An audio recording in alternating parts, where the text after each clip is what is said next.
I welcome you all in this presentation related with the subject fundamentals of surface engineering, and we have talked about various aspects related with the surface engineering, starting from the classification of the techniques for the surface modification and the properties important for wear and friction performance, like surface energy, surface composition, surface microstructure, surface hardness and surface roughness. Now we will be looking after the advantages, limitations and application of the surface engineering technique or the surface modification approaches. What advantage we get from these approaches. So, what we can see here, like whether it is old or new component, the surface engineering or SMT means surface modification techniques can be applied onto both. It can be a new component or old component or used component. We will start from the old component, like whenever a tribological component is put on use, it is subjected to the wear and tear gradually, which in turn leads to the loss of dimensions, loss of shape, and eventually even it may lead to the mechanical fracture if the dimensions are lost to the great extent and the component is not able to take up the load. So, in order to bring back to the working conditions, surfaces of such old worn out components are modified. So, for the modification, what basically do? And whether we can do the refurbishing using the weld surfacing or hard facing, thermal spraying, or as per the requirement of the characteristics of the surfaces, we can perform suitable kind of the surface modification of the old component. Another aspect is here which, for which the surface modification is applied is on the new component.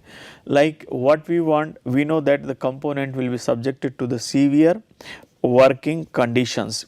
If the severe working conditions of wear, erosion, cavitation, like high temperature exposure. So, to make the component capable enough to deal with the harsh working conditions, sometimes the even new component surfaces of the new component are modified so that they can withstand effectively under the different tribological conditions or the working conditions. So, even the new components are subjected to the surface modification. Now, there can be different purposes for the surface modification. As far as the purpose of the surface modification or surface engineering is concerned, it can be to the increase the life of the component under the tribological conditions. Like we know that the component will be subjected to the different kind of the wear and tear conditions. So, the surfaces must be strengthened in such a way that it can sustain those conditions effectively, and it is subjected to the lower metal removal rate, so that the tribological life of the component is enhanced. And for this purpose, as per the requirement of the surface, we may have the surface of very high hardness or combination of the hardness and toughness, or the work hardening material is deposited. And if the objective is to improve the functionality, means the in normal case surface is not able to deliver the required physical properties or mechanical properties. In that case, like we want certain kind of the optical properties, electrical properties, or like say we want some kind of thermal insulation. So, in all these cases, the surfaces are subjected to the surface modification using those techniques which will help to have such kind of the functionalities, so that the component really can perform the required function. So, these are the two important aspects or the purposes of the surface modification, and there can be another important aspect related with the surface modification, that is making the good quality product which can offer the longer life, but at low cost. So, for this purpose we will making the major component of the low quality material like mild steel, and then surfaces will be modified using those techniques, those materials which can help us to have all those functionalities required for good performance of the product. So, in that case, instead of making the entire component of the good quality material, only the functional surfaces are modified in such a way that it can perform the intended function, because making the entire component of the good quality material can be a costly affair. So, to have the required performance even at the low cost, surface modification techniques and surface engineering helps a lot. Now, so as far as the advantages of the surface engineering is concerned, we can enlist certain, in light of these purposes, we can write certain the advantages of the surface modification and surface engineering. First, it increases the tribological life of the component. How? By reducing the wear rate, the rate at which material losses from the functional surfaces are during the service which will be taking place, that is reduced, and that in turn increases the life of the component. Second is it increases the reliability. It increases the reliability of the product subjected to the surface modification and engineering. How? By increasing the mean time to repair. If the functional surfaces are really good with the required surface properties to deal effectively with the service conditions, then it will help in increasing the time which is required between the repairs, and that in turn it will be increasing the reliability of the product. Third is it improves the capability, it increases the capability to deal with the high temperature conditions. And how this is facilitated? Like a component to be used at a high temperature. So, if the functional surfaces are coated with the thermal barrier coatings, then it will maintain the temperature of the main product at a lower level as compared to the functional surfaces, and the heat dissipation to the core material will be, means heat transfer to the core material will be reduced from the external hot environment, and that is how it will be able to increase the capability of the product to deal with the high temperature conditions through the use of the thermal barrier coatings. Another advantage of the surface modification, as I have just described, it helps in reducing the cost of product, or it helps in making the low cost products of the good quality product at low cost. So, the base material or the substrate material will be of the low quality, which will be able to take the service loads, but improved functionality and surface properties will help in improving the performance of the product.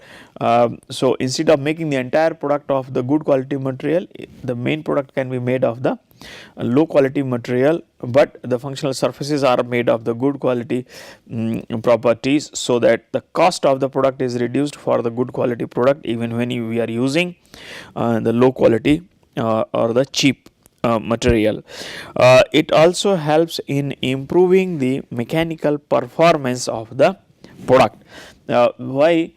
Because if we select the surface modification techniques in such a way that they are able to develop the residual compressive stresses onto the component, then this will help in increasing the fatigue life of the product.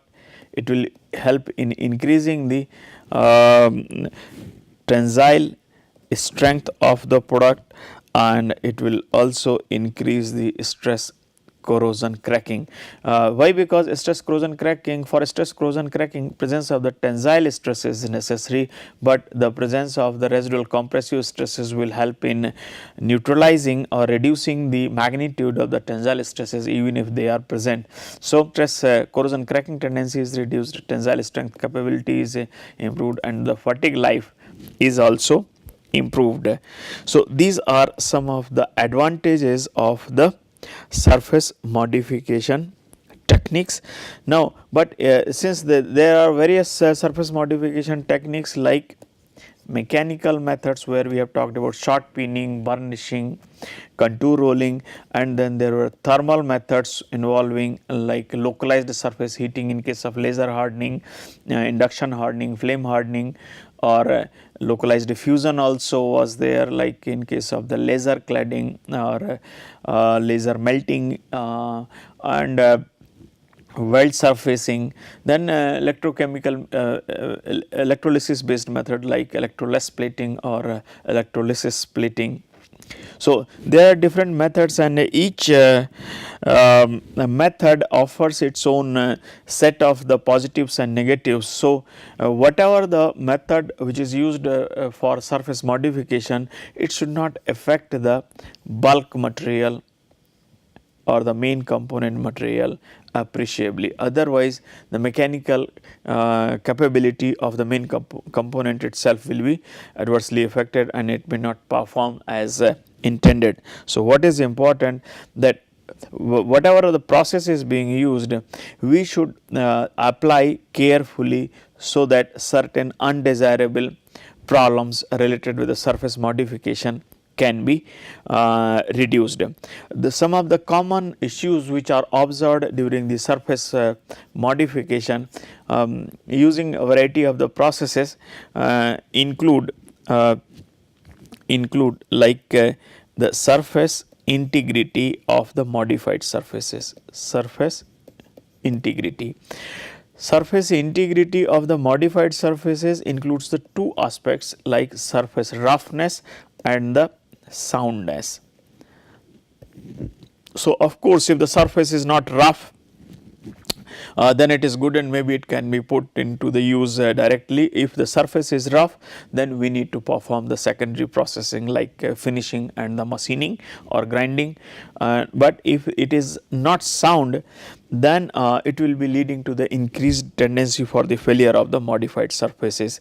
So, surface integrity can be a problem, especially in those surface modification techniques where melting and fusion takes place like the laser melting, weld surfacing, etc. So, in those cases the common problems which are observed with regard to the surface integrity is like there can be presence of the cracks, there can be inclusions, there can be pores or porosity, there can be slag inclusions or so these are some of the issues. There can be segregation of some of the alloying elements. These are the issues which are associated with the those surface modification techniques where fusion is involved, and sometimes if the lot of heat is supplied during the surface modification like in processing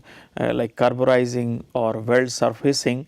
So, in those cases even the bulk material properties are adversely affected, like in case of the weld surfacing, apart from development of the weld surfaces, one heat affected zone is also formed where we will have the properties which are not expected, which may be different significantly from the base metal. So, formation of such kind of the zones may further degrade the performance of the modified surfaces. So, one aspect is related with the issues means issues associated with the surface modification is the surface integrity, which includes the surface roughness, and the second is soundness of the modified surfaces. The second aspect is the anisotropy, which is also observed commonly in the modified surfaces, anisotropic properties. So, anisotropic properties, it may be with regard to the composition, with regard to the mechanical properties, even the tribological properties. So, there is always property variation. There are number of examples whenever we develop any flame spread coatings. So, flame spread coatings like this at the surface, due to the loss of alloying elements, we have different kind of composition and the properties as compared to the middle of the coating, while at the interface there may be some kind of dilution due to the melting of the substrate. So, there can be continuous variation in the properties with regard to the composition, mechanical and tribological properties. Similarly, in case of the processes like nitriding, where nitrogen is diffused onto the surface of the ferritic steel. So, nitrogen content is more near the surface layers as compared to the subsurface region. Same is true for the carbon and nitrogen. So, in all these cases, there is always concentration gradient, like alloying concentration is great at the surface and then it will be reducing, and accordingly there will be variation of the microstructure, the variation of the properties, and accordingly its resistance to the tribological behavior or tribological performance will be affected. Sometimes this kind of situation also leads to the increased corrosion behavior of the material. There is another aspect related with the anisotropic behavior, wherein like processes where like thermal spread coatings are used. So, we have, it is intended that not much of the melting of the substrate will be taking place, but the coating will have the coating may have the completely different composition than the substrate material. In that case, sometime one segregation of the alloying elements near the interface takes place, and this can be a problem under the certain conditions. This may be too hard or this may be too soft zone formation, and variation in composition at the interface with respect to the base metal and the coating can be a problem with regard to the corrosion and the cracking tendency, because of, like say if there is a too high carbon, then it will show the greater hardness as compared to the other zones. So, sometimes even the segregation of the alloying elements at the interface can be a problem. In those processes where no fusion and no diffusion, in these two categories, those surface modification processes where fusion and diffusion is involved, modified surfaces like carburizing, nitriding, chromizing, boronizing, in all those cases the elements will be diffusing and forming the integral part of the substrate. So, there is no question like the bonding of the modified surfaces with the substrate. Similarly, in those cases where the base metal is fused and a layer is developed. So, whenever there is a fusion on solidification, it will be resulting in the metallurgical continuity between the surface layer and the substrate. So, in these two cases there is no question of in case of the diffusion based processes and in the case of the fusion based process, there is no question of the bonding, because in both the cases the substrate and the surface layer form the integral part. But in those processes where no major diffusion or fusion and fusion is absent, in those cases the bonding of the modified surfaces or coating is an issue. So, in those processes where there is no melting and there is no major diffusion, just the layer is deposited, like electroplating, thermal spread coatings like high velocity oxy-fuel spray process, detonation spray. In all those processes, flame spray process, in those processes where there is no fusion, only the coating is deposited, the bond is normally formed by the mechanical interlocking and some little bit extent of the diffusion. So, the bond strength becomes a crucial parameter. If the bonding of the coating with the substrate is not good, then it can lead to the peeling off or separation or delamination of the coating, and once the coating is delaminated or separated from the substrate, then the purpose of surface modification is lost.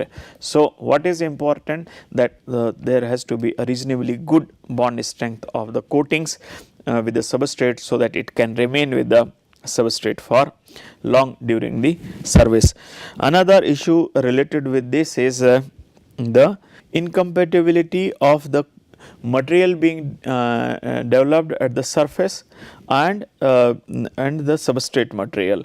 So, if the substrate material is having entirely different physical properties, chemical properties, metallurgical properties, then there can be issue of the metallurgical incompatibility, metallurgical, physical and chemical incompatibility between the modified surface and the substrate. And if the incompatibility is too much, then it can lead to the peeling off, like very high difference in the thermal expansion coefficient, or if there is a metallurgical incompatibility, then it can lead to the formation of the embrittlement of the interface. So, or if the alpha expansion means thermal expansion coefficient is too high, then it can also lead to the development of the residual stresses. So, we need to carefully see before deciding the kind of material and the method which can be used for surface modification, is that the physical, chemical and metallurgical incompatibilities are limited, so that there is no major issue regarding the delamination or the peeling off of the modified surfaces, the formation of the embrittled interface, or development of the residual compressive residual stresses in the modified surfaces.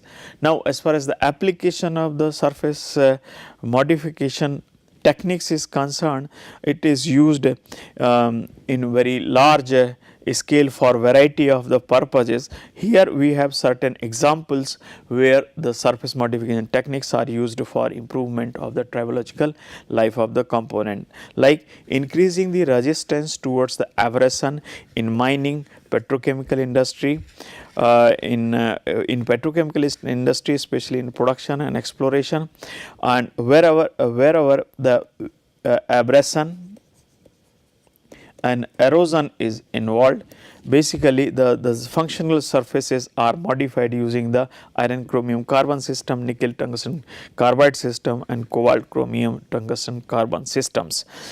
For increasing those fluid flow systems where cavitation and erosion is involved, like hydroturbines, pumps, the functional surfaces are modified using the iron manganese carbon system, iron chromium carbon system and cobalt chromium tungsten and carbon system.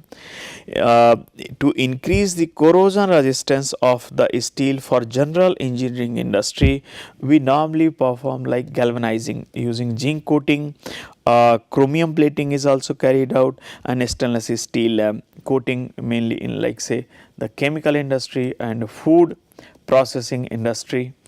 For enhancing the corrosion resistance, the austenitic stainless steel claddings and the coatings can be applied, chromium plating can be applied, and galvanizing is normally done for normal ambient conditions for better corrosion resistance. To increase the adhesive wear resistance, like in normally in automotive components, the chromizing is used, and to improve the optical and electrical properties, normally the coatings of the silver and gold is used, and for improving the optical properties, suitable kind of the materials are also used for development of the cladding. To increase the capability to withstand at elevated temperature, thermal barrier coatings are used. Normally zirconia and titanium based coatings are commonly used for the thermal barrier coating purposes. So, in that case, like say this component is to be used at a high temperature, so the surfaces will be applied with the coating, so that the heat transfer to the core component is reduced after the development of thermal barrier coatings. It works in the two principle, like the thermal conductivity is low and there is a high percentage of the porosity, so the heat from the surrounding to the core material is reduced. The surface modification is also used to reduce the friction between the matting components, and for this purpose whatever the bearing or the functional materials are there, they are reinforced with the graphite and the molybdenum sulfide. So, the bearing materials and all the components which are used for making such kind of the matting components, these are reinforced with the graphite and the molybdenum sulfide. These these constituents act as a solid lubricant. So, these provide under the service conditions, these provide the required lubrication effect of primarily the separating the matting components to avoid the direct metal to metal contact and ensure the and reduce the adhesive wear. These are also used to enhance the mechanical performance of the substrate by developing coating and weld surfacing of using the suitable kind of the material. Under this category, basically I will take a very simple example like the mild steel having the say somewhat lower strength. So, if the high strength material is coated at the surface, so this will increase the load carrying capacity, it will delay the nucleation and growth of the crack at the surface. So, such kind of the methods are used for enhancing the mechanical properties and the performance of the component. Now, I will summarize this presentation. In this presentation, basically I have talked about the advantages and applications of the surface modification techniques, and also I have seen that what are the things to be taken care of to avoid the adverse effect of the surface modification technique onto the substrate. Thank you for your attention.